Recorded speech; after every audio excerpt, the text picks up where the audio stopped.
I'll first try to give you an overview about what you have to expect in the coming 45 or 50 minutes. First, I'll give you an introduction into the genesis of the new Brussels 1 bis regulation, or Brussels 1a, or Brussels 1 recast, as it is called. The main feature, or one of the main features in this recast, was the abolition of the former exequatur proceedings. So far you have heard presentations dealing with various innovations in the field of jurisdiction.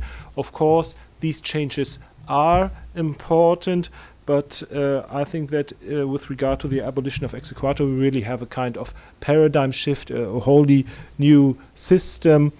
And if you look at the synopsis at the end of the Brussels 1 bis regulation, you find that there are much less parallels between the old and the new version of the regulation than in the field of jurisdiction. So here the legislators have been really creative.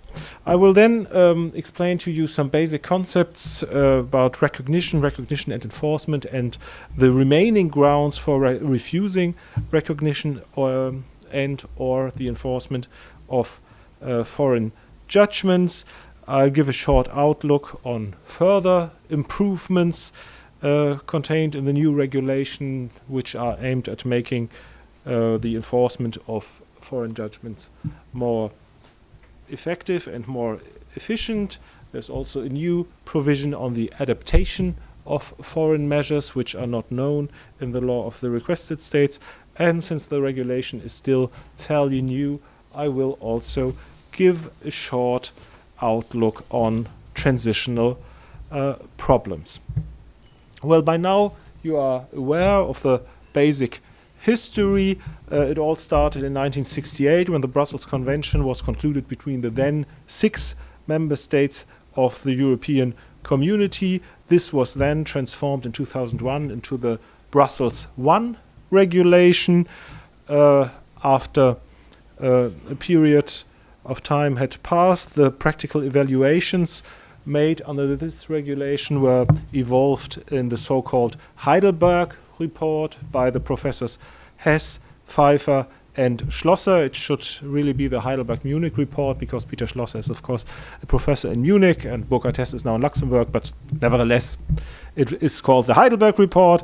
And this was very influential and paved the way for the Commission's proposal for recast in 2010, which then rather swiftly, which is also a good sign for the quality of the Heidelberg report, led to the adoption of a revised regulation in 2012, which is called Brussels 1 bis or Brussels 1a. On the slides, I use the acronym BR for Brussels Regulation 1a. So this acronym refers in the following slides to the new Brussels 1 regulation.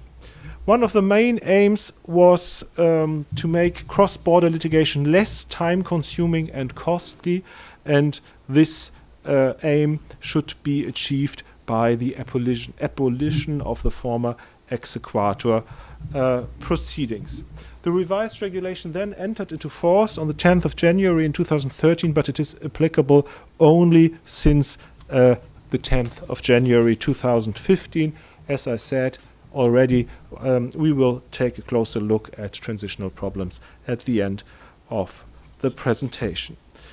Now, in order to understand this new system of recognition and enforcement, we first have to take a look back at the older system. What is meant basically by recognition and enforcement of foreign judgment? There seems to be a difference, but what is the difference? Already under the former Brussels 1 regulation, a judgment was recognized in the other member states without any special procedure being required. So insofar as the pure recognition of a judgment was concerned, there was no need for instituting any special proceedings. If a party, for instance, was sued in another member state and said, well, but I have here another judgment from a different member state which says that I have the right, it is res judicata, you as a judge have to recognize it, then the party could simply invoke this judgment without any preceding procedural requirements, recognition procedures, and so on. Nevertheless, in spite of this automatic recognition could be refused in the member state requested under certain grounds specified in Article 34 and 35. These grounds for refusal remain in the present recast regulation, so we will take a closer look at them after some time. The main difference with the exequatur was that you needed a special procedure, the declaration of enforceability, the so-called exequatur, from Latin, meaning it may be or it shall be enforced. And this exequatur was needed when a person sought to enforce in one member state, the member state addressed or the requested member state, a decision given in another member state. So we had, after we had obtained a judgment which we wanted to enforce in another member state, to carry out another interim proceeding, so to speak. There was another step between obtaining the judgment in the state of origin and enforcing this judgment in the member state addressed. You had first to apply for this declaration of enforceability in the requested member states. Otherwise, you couldn't enforce a foreign judgment. And according to the Commission, based on some empirical and statistical observations, this exequatur proceeding was considered as rather time-consuming and costly. Although one has to admit that the experience made in various member states differed to a considerable degree. In some member states, the exequatur procedure was quite time-consuming. In other member states, it worked very well, and generally grounds for refusal of recognition and enforcement were rarely successful. The original Commission's proposal was to abolish exequatur almost completely, with two exceptions. One exception related to judgments in defamation cases. The reason for this exception was that defamation is also not contained in the European choice of law in the Rome II regulation. There is a carve out there as well, so one doubted whether one should actually abolish exequatur in these cases, and judgments given in collective compensatory proceedings, so-called class actions. For all other judgments, the Commission proposed that exequatur should be abolished, but at the other hand, the defendant would have had certain remedies at his disposal. Nevertheless, this would really have been a complete paradigm shift. First of all, substantive public policy would no longer have been available as a ground for refusing the enforcement of a foreign judgment. This would have brought the Brussels I regulation in line with other so-called second-generation instruments on judicial cooperation, such as the Order for Uncontested Claims and the European Payment Order, and also the European Small Claims Regulations, and all these more recent instruments on judicial cooperation in civil and commercial matters. There is no longer any possibility to invoke public policy against the enforcement of a foreign title. Another change would have been that in the state of enforcement, the defendant's right to be heard could no longer have been invoked as a ground for refusal. Instead, there was a new procedure that should have been introduced in the state of origin. Finally, and this caused very much political opposition, was the proposal of the Commission that weaker parties, so insured parties or consumers, would no longer have received privileged treatment at the state of enforcement, whereas under the old Brussels I regulation, weaker parties, insured parties and consumer parties could rely on the fact that a judgment violating the protective provisions on regarding consumers and insured parties could not be recognized and enforced in another member state. This would no longer have been possible under the Commission proposal. This rather sweeping proposal met with widespread criticism. The Commission argued that in these second-generation instruments that I've already mentioned, exequatur has been abolished, and, well, the rule of law has not broken down in the European Union. This may well be, but contrary to other instruments, such as the European Payment Order or the small claims regulation and uncontested claims, the revised Brussels I regulation would not provide minimum procedural standards or unified procedural rules.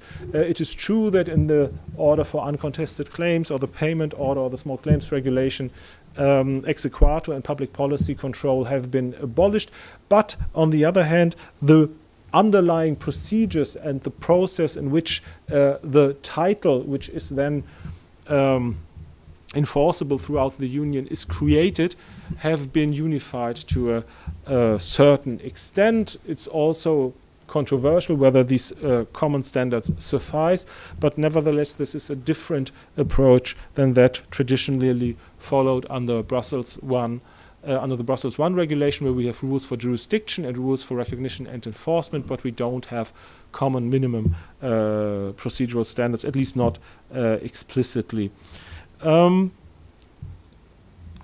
Then a difference is that these second-generation instruments involve mostly uncontested claims or small claims. In the case of the small claims regulation, this is different with regard to Brussels I. Here we frequently have contested judgments, and we also have possibly very large claims because the sums are not limited for which the Brussels I regulation is available. And here one has a little bit more concerns about completely abolishing controls in the requested states than for these second generation instruments. Finally, in spite of mutual trust among the member states, there may still arise the odd case in which the court of a member state simply has got it wrong or has not taken sufficiently into account human rights or the right to fair trial under the European Convention of Human Rights or the European Charter for Fundamental Rights. Although in theory all member states are bound by these instruments, it may still happen in practice that in the specific case, some procedural guarantee flowing from these instruments is neglected or disregarded by a court, and it was widely felt that you need to have some kind of safety valve for these admittedly rare cases, but rare cases can happen, and for the individual defendant, the consequences may be rather harmful. So according to the prevailing view, substantive public policy would still be necessary as a safeguard even in the European Union. Then there was some criticism concerning the complex splitting of control between the member state of origin and the member state of enforcement. These rules have not been taken over into the final regulation, so I don't go into the technical details here.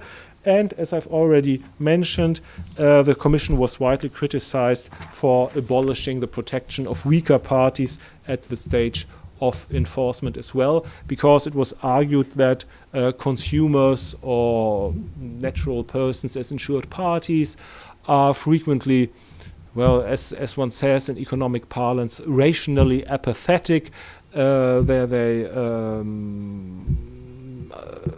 don't litigate abroad, or they don't defend themselves abroad if they have the impression that the sum which is at issue is not very high, and they don't want to go into another member state to defend themselves. Nevertheless, you could create quite valuable business strategies by simply suing consumers and banking on this phenomenon of rational apathy. So it was widely felt that consumers should be protected as the weaker parties, not only at the jurisdictional stage, but also at the stage of recognition and enforcement. So what happened then? We have a new system now in which exequatur has actually been abolished, but nevertheless important safeguards for the defendant have been maintained. The principle underlying the new regulation is still mutual trust in the administration of justice. Gerd van Kalster has elaborated on this point in the morning. The basic result flowing from this principle of mutual trust is that a judgment given by the courts of a member state should be treated as if it had been given in the member state addressed. So there should no longer be any difference in enforcing foreign judgments from other member states and the own judgments given in the member state addressed. Any separate declaration of enforceability should be abolished. This is the so-called abolition of exequatur, which is now contained in Article 39 of Brussels 1A. I quote, "A judgment given in a member state which is enforceable in that member state." So that's the basic requirement. It must be enforceable in the member state of origin. Otherwise, it doesn't make any sense to talk about enforcing it in another member state. So a judgment given in a member state which is enforceable in that member state shall be enforceable in the other member states without any declaration of enforceability being required. One may object to this basic principles that even under domestic laws, a court somehow has to certify that the judgment has now become enforceable. What about judgments from other member state? Here we have a kind of certificate which is issued in the state of origin.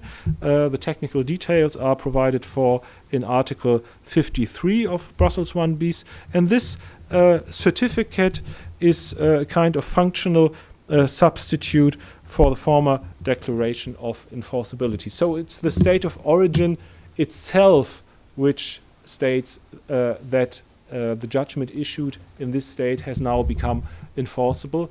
And after this certificate has been issued, there is no longer any need for another separate declaration of enforceability in the requested state. So, insofar, the Commission has won. But under Article 46 of the Brussels 1 bis regulation, the enforcement of a judgment shall be refused on the application of the person against whom enforcement is sought, where one of the grounds referred to in Article 45 of the regulation is found to exist. And Article 45 contains most of, or almost all, and even some more grounds for refusal that were already found in the former Brussels 1 regulation. This new system has also been called a kind of reverse exequatur. So under the former system, the creditor had to apply for a declaration of enforceability, and then the debtor could object and say, no, there are some grounds for refusing enforcement. I've not been heard, I've not been granted a fair trial, public policy is violated, and so on. And then the court had to decide on these objections. Under the new system, the creditor does not have to apply for a declaration of enforceability in the state of enforcement.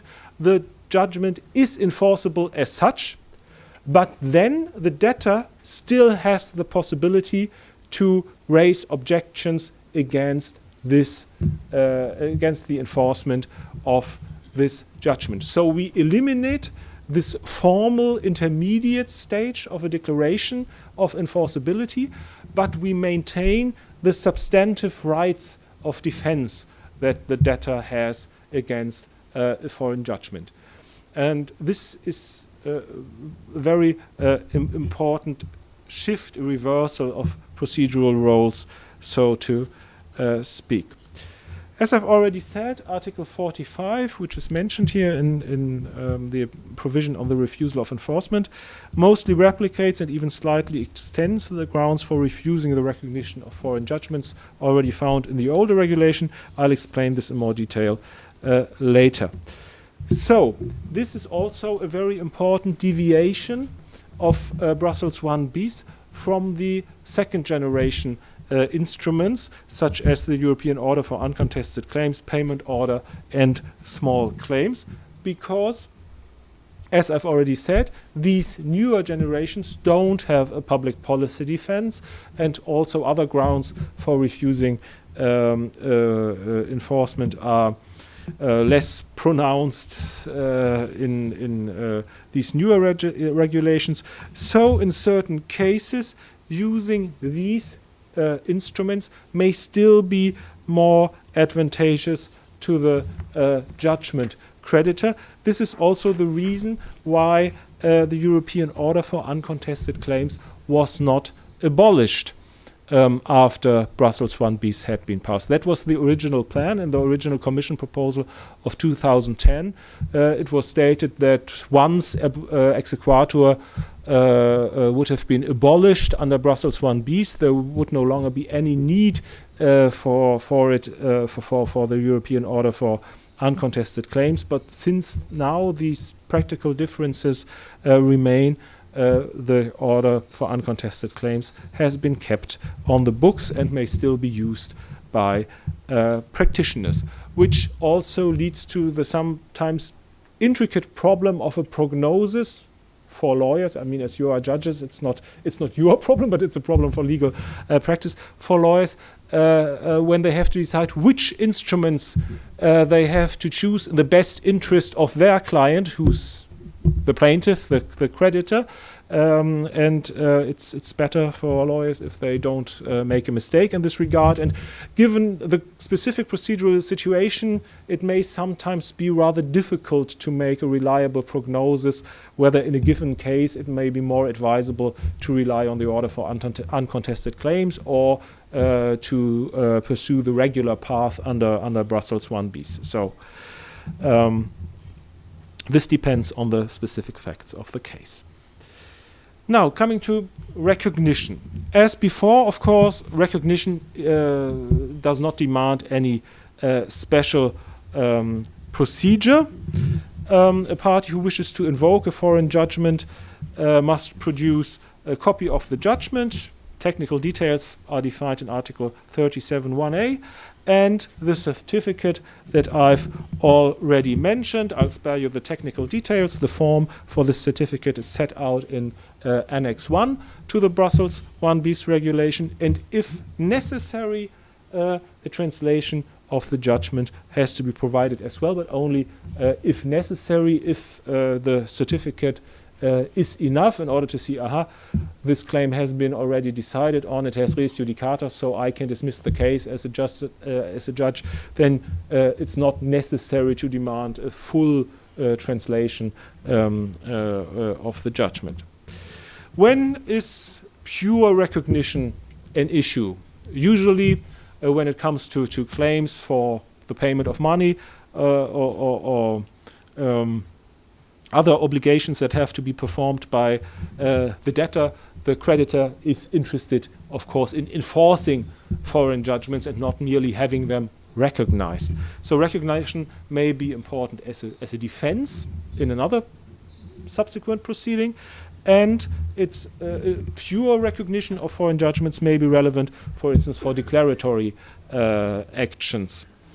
Recognition will, in most cases, take place incidentally. As I've already said, the defendant invokes that he has already obtained a judgment or that the creditor has lost in a similar case abroad. But nevertheless, a special procedure is provided for in Article 36(2). If an interested party wants to have positively declared that a judgment is recognizable, this may be the case if there is legal uncertainty, and you're interested in having a positive statement that this judgment may be recognized. On the other hand, of course, the other party may be interested in having precisely the opposite stated or authoritatively, and in this case the other party can apply for a refusal of recognition. The latter form of application is new under Brussels 1bis. Under the former Brussels 1 regulation, it was controversial whether such a negative declaration was acceptable. So this issue has now been settled. What can be recognized and enforced? We now have a separate notion of judgment in Article 2, letter A of the Brussels 1bis regulation, which states, judgment means any judgment given by a court or tribunal of a member state, whatever the judgment may be called, including a decree, order, decision, or writ of execution, as well as a decision on the determination of costs or expenses by an officer of the court. And Gerd van Kalster has already told you all that you need to know about provisional and protective measures and the lack of surprise effect that still remains under Brussels 1bis, so I don't have to go through this issue again. I'd just like to point out that there is a useful alternative now for the seizure of bank accounts found in Regulation 655 of 2014, which provides for a so-called European account preservation order, and which is more generous to the creditor when it comes to using the surprise effect than the regular Brussels 1bis regulation. So here we have another case where in certain circumstances for lawyers it may be advisable not to have a recourse to Brussels 1bis, but rather to use one of the more specific instruments in this regard, this EAPO, European Account Preservation Order. Factors that are irrelevant for judgment, for recognition and enforcement are the parties' nationalities or domiciles. As Gerd van Kalster has told you in the morning, the domicile of the defendant has a vital importance for most rules on jurisdiction, but it has no importance for recognition and enforcement. Recital 27 explicitly states, for the purposes of the free circulation of judgments, a judgment given in a member state should be recognized and enforced in another member state, even if it is given against a person not domiciled in a member state. So even if a French court condemns an American citizen living in Florida to pay a certain sum of money to his German creditor, and the German creditor finds out later that there's some nice bank account in Belgium or Luxembourg, this French judgment may be enforced there under Brussels 1bis, although the defendant is neither a European Union citizen nor habitually resident in the European Union. So these factors are unimportant with regard to recognition and enforcement.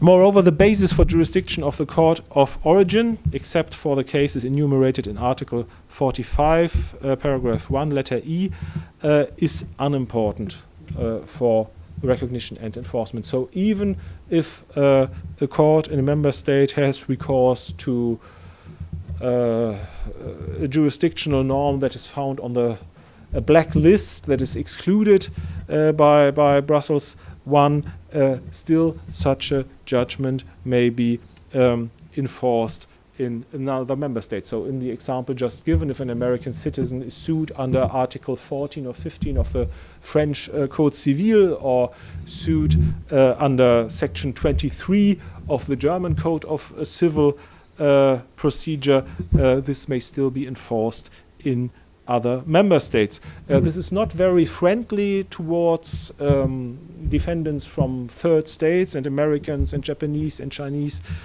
lawyers and academics complain a lot about this, but this was also a defect or a feature of the old regulation, so at least the situation has not become significantly worse in this respect.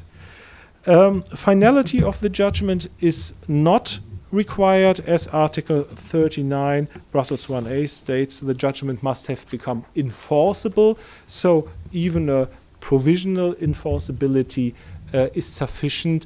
We don't need a final judgment in order to enforce a title abroad. The details about what can be recognized and enforced and what does recognition exactly mean are still to a certain extent controversial.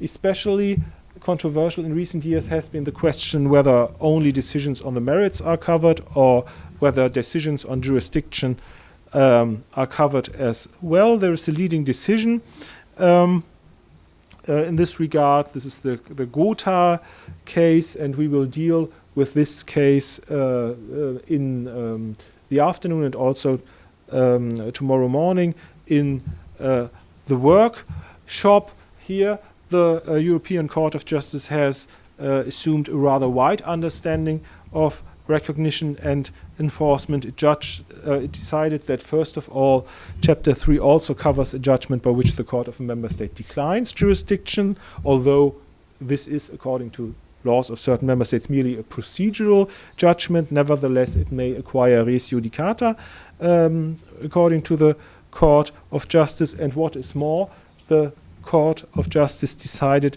that the court and the requested state is also bound by the findings of the first court regarding the validity of a jurisdiction clause.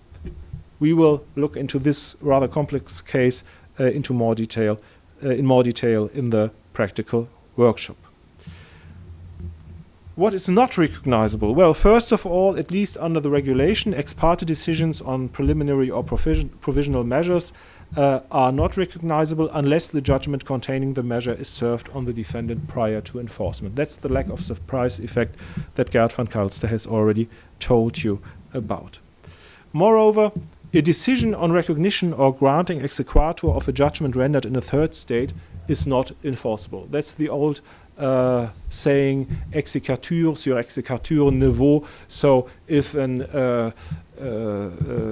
American judgment is granted exequatur in Germany, the creditor can't simply take this judgment and saying, well, I have a German exequatur judgment, I now want to enforce it under the Brussels 1 bis regulation in France. This won't go. An exequatur judgment is not a judgment within the meaning of the Brussels 1 bis regulations.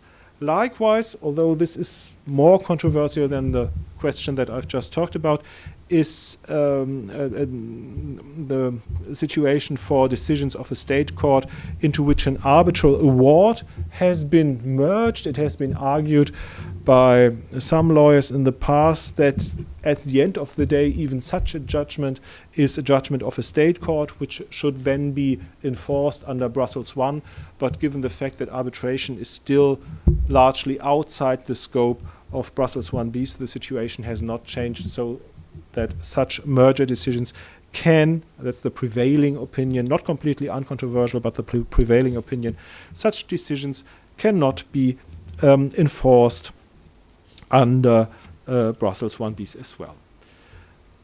Then, judgments are not the only titles that one can imagine. There are also authentic instruments and court settlements which the creditor may want to enforce.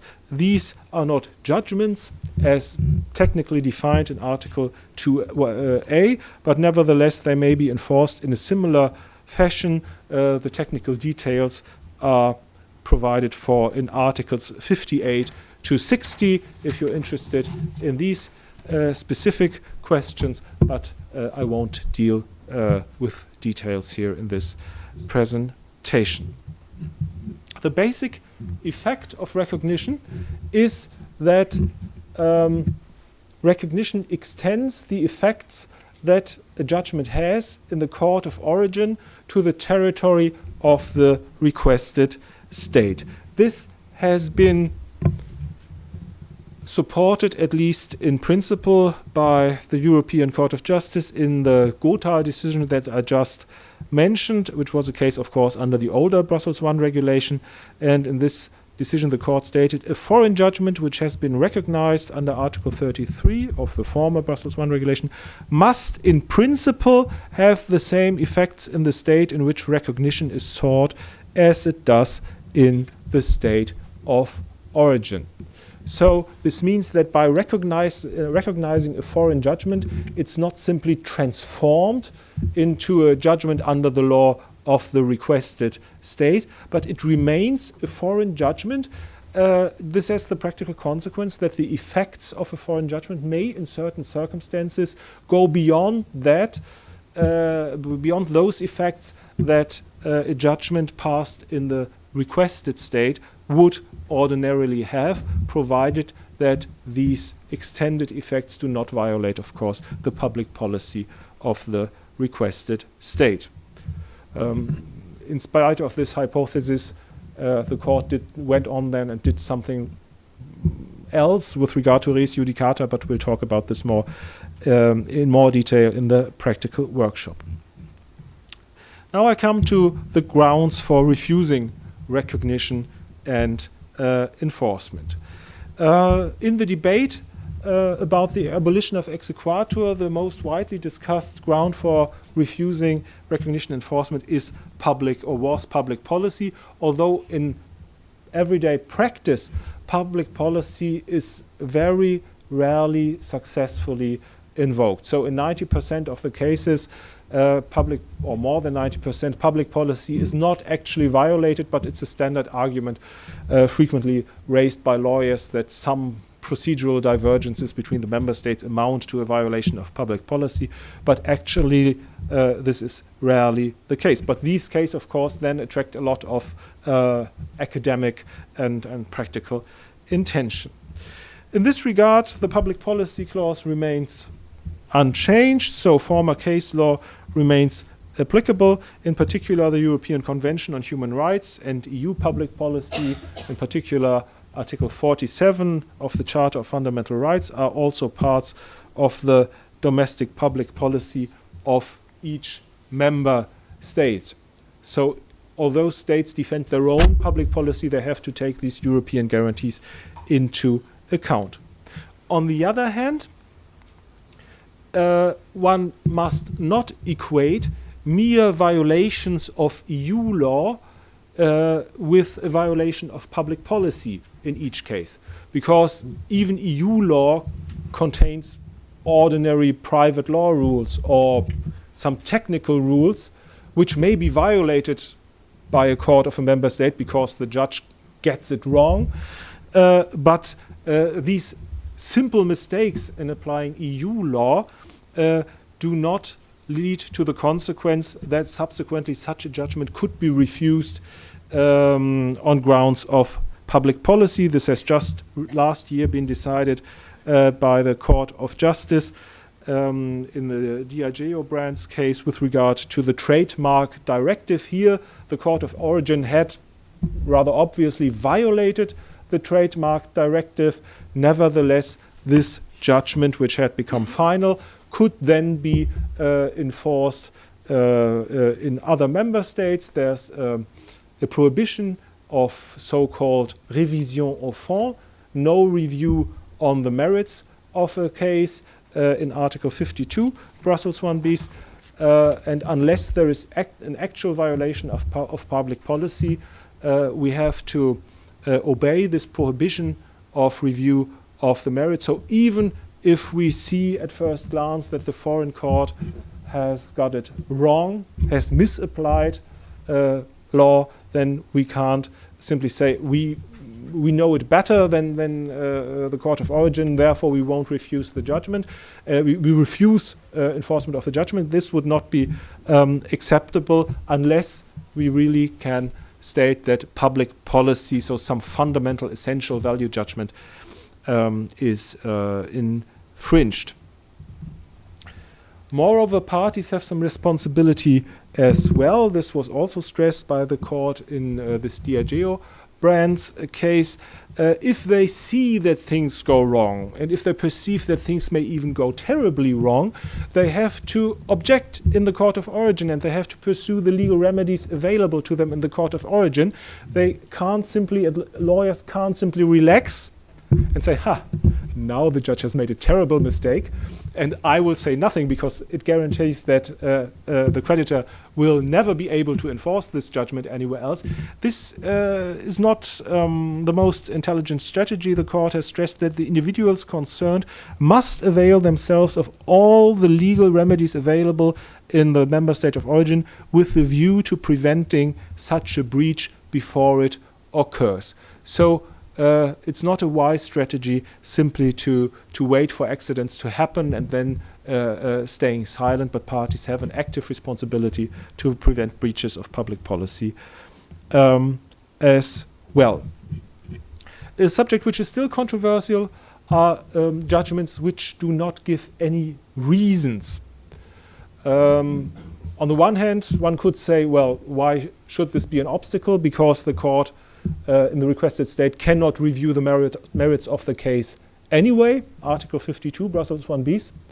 But on the other hand, you can argue, well, how can you judge whether public policy has been violated if you have no indication at all what the court considered as the decisive reasons? And how can you determine the res judicata of a foreign judgment if you don't have any indication about the factual situation that gave rise to the court's decision? So here we have restrictions to the free movement of judgments, which the court has also rather recently, 3 years ago, spelled out in the trade agency case. And this is another one of the cases that has inspired the cases that I prepared for you for the practical workshop. So we talk about this in more detail later on and tomorrow.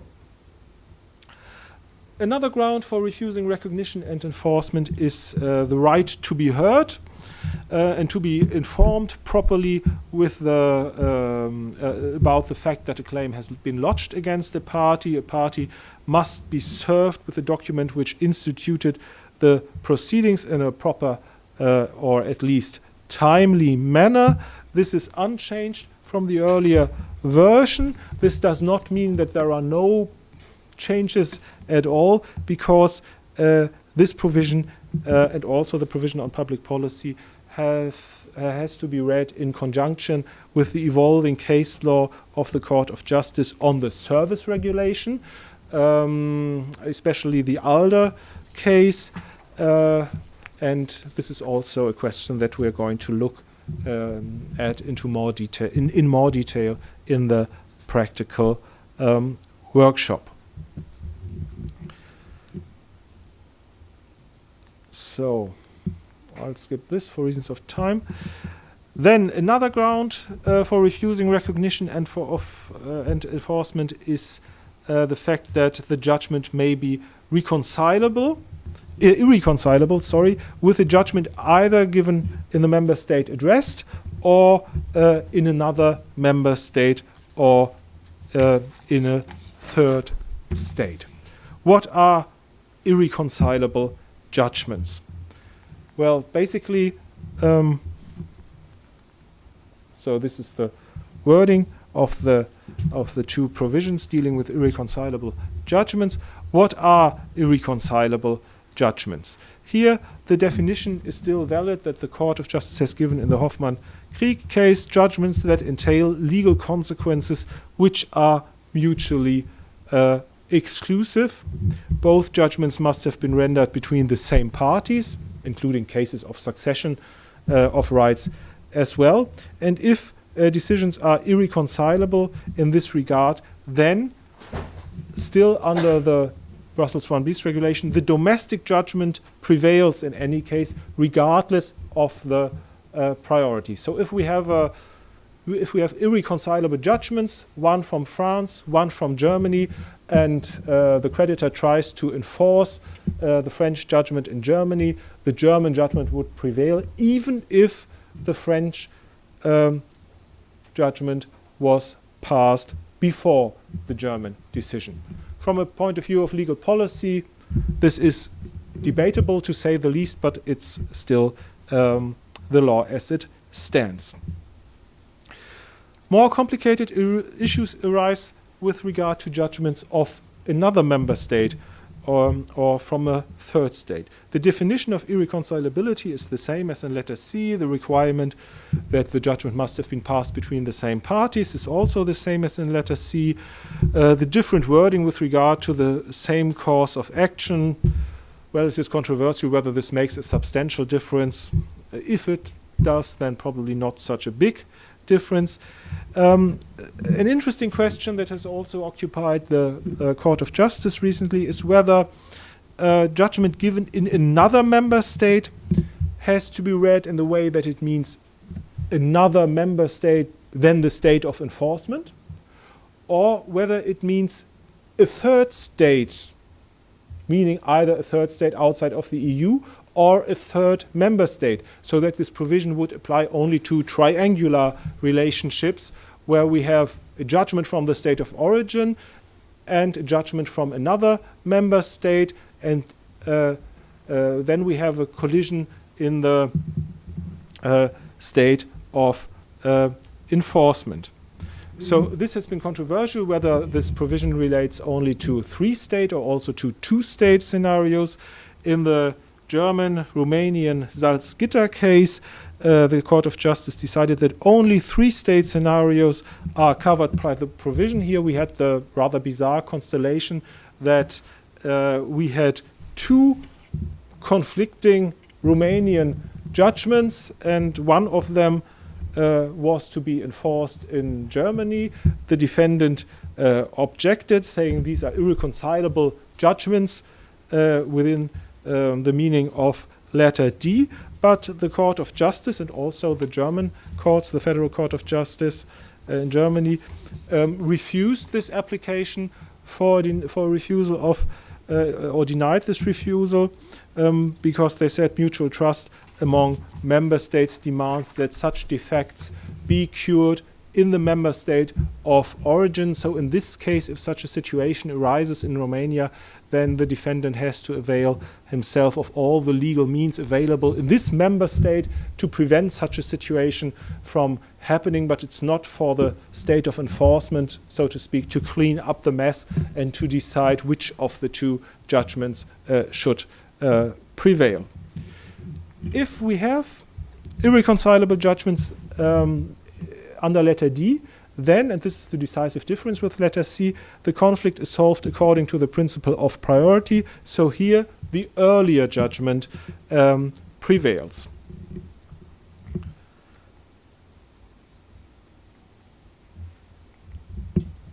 So, as I've already said in the introduction, it was controversial whether the provisions providing jurisdiction that protects weaker parties should also be reflected in the stage at the stage of enforcement. This has been maintained now in the Brussels 1bis regulation, but here we also have some innovations.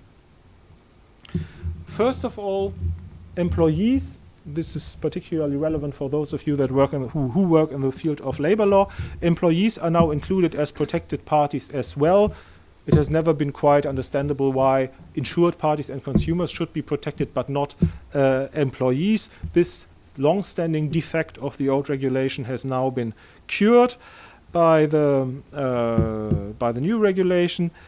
Another interesting reform step is that jurisdiction protecting weaker parties can only serve as a ground for refusing recognition or enforcement in cases where the weaker party has been in the role of the defendant. That seems quite logical, because otherwise there is no need for protection. We can accept that big insurance companies, employers, and professionals can defend themselves. But this was not settled in the former regulation. So here we have an important innovation as well. A question that is not yet settled is whether this ground for a refusal of recognition is also applicable with regard to the tacit submission of jurisdiction. Article 26, it has been mentioned by Gerd von Kalsten in the morning, has been reformed as well. A court has to inform the weaker party when the weaker party is in the role of a defendant of his or her right to contest the jurisdiction of the court and of the consequences of entering or not entering an appearance. The interesting question is what happens if a court fails to fulfill this obligation? Does this also mean that the resulting judgment cannot be enforced in other member states? I would ask this question in the affirmative, but there are also other opinions. In addition to the grounds for refusing enforcement found in the regulation, there may also be domestic reasons, since the enforcement of a judgment is governed by the law in the state of enforcement, the lex fori executionis. The defendant may in principle avail himself of all the means of defense that are available under the local enforcement law. So treating judgments for the sake of enforcement as domestic judgments cuts both ways. On the one hand, it's favorable for the creditor because the need for a declaration of enforceability is abolished.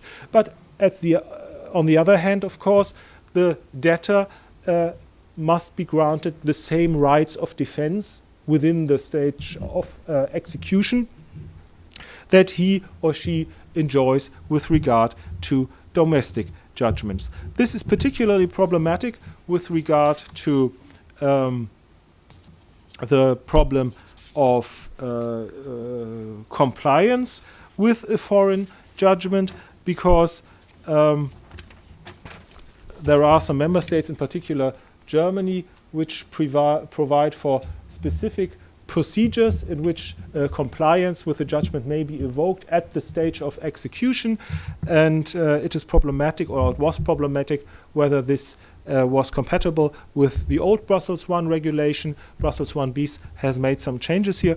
We will also look into this problem within the practical workshop, so I'll skip the relevant slides here. We will go into this in more detail in the practical workshop.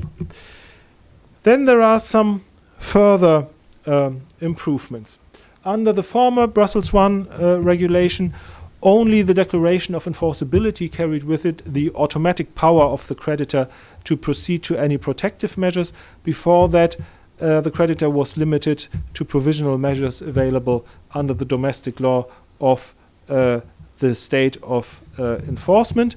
Now, under Article 40 of the Brussels I bis regulation, an enforceable judgment shall already carry with it by operation of law the power to proceed to protective measures in the state of enforcement. So this leads to a speeding up of enforcement and to a certain extent gives a kind of surprise effect to the creditor, which is rather small, but for the efficiency of execution, a not unwelcome detail. Another improvement, at least from the point of view of creditors, is the following. Under Article 47, paragraph 3 of the former regulation, no measures of enforcement other than protective measures could be taken against the debtor while exequatur proceedings were pending.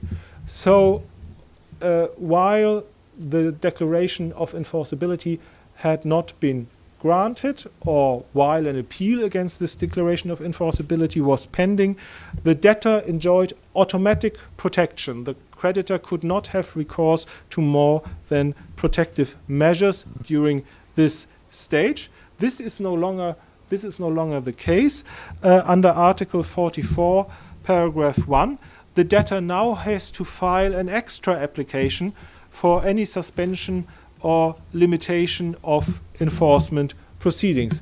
If he fails to do so, or if his lawyers overlook the need to file such an extra application, the creditor may directly enforce the judgment. So he is no longer limited to merely protective measures. The limitation to protective measures only kicks in if the debtor actually files such a separate application. And it is possible that in the first months or years of applying Brussels 1Bs, this may be overlooked by debtors' lawyers.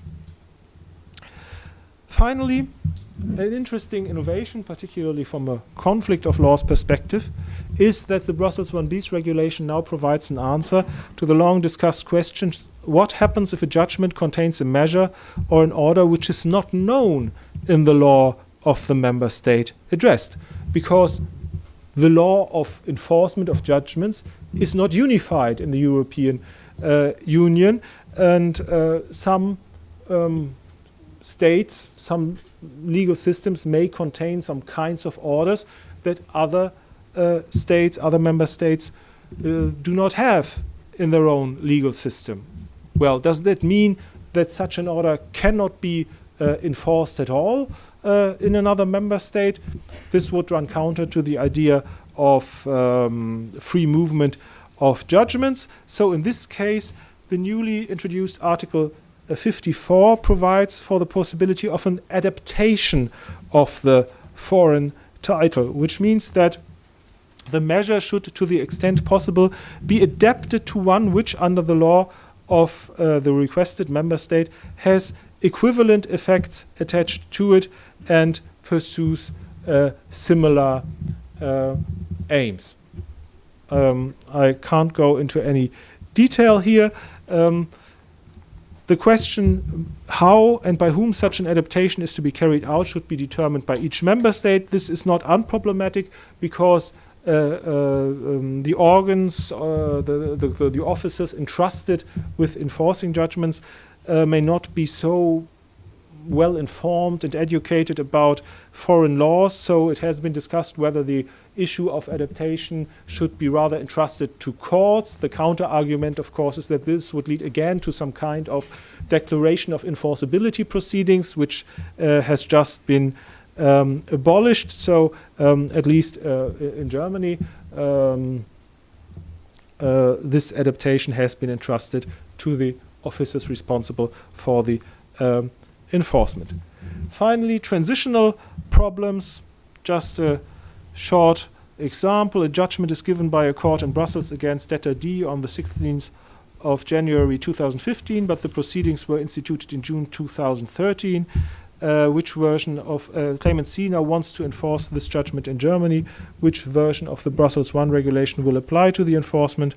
That of 2001 or that of 2012? Here, Article 66, paragraph 2 states that the old regulation shall continue to apply to judgments given in legal proceedings instituted before the 10th of January 2015, and this applies even if the judgment is given after that date. So for a rather long transitional period with regard to the recognition and enforcement, the older regulation will still apply. This is considerably less liberal than the former rule governing the transition from the Brussels Convention to the Brussels 1 regulation, and from the point of view of legal policy, one may doubt whether this is really a wise rule. An interesting case that has just been appeared before the Munich Court of Appeal some months ago was the following. The claimant tried on the 2nd of April 2015, based on an Austrian judgment, a so-called Wechselzahlungsauftrag, to enter a forced mortgage into the German land register directly, meaning without a formal declaration of enforceability of the Austrian title, because the Austrian plaintiff argued, well, we have now April 2015, Brussels 1B's declaration of enforceability is no longer needed. But not surprisingly, reading Article 66, the court rejected it, stating that under Article 66, the legal proceedings in the state of origin, which are concluded with the title to be enforced in the state of enforcement, and not the initiation of the enforcement proceedings in the requested states, are decisive for the applicability of the Brussels I bis regulation. So, although the new regulation is fascinating and interesting, practitioners should not jump the gun and try to apply it before it has actually become applicable, but it's just a matter of time before these transitional problems will disappear. Well, that's all I have to say at the moment. For more details, I refer to the practical workshops, and I thank you very much for your attention. Thank you.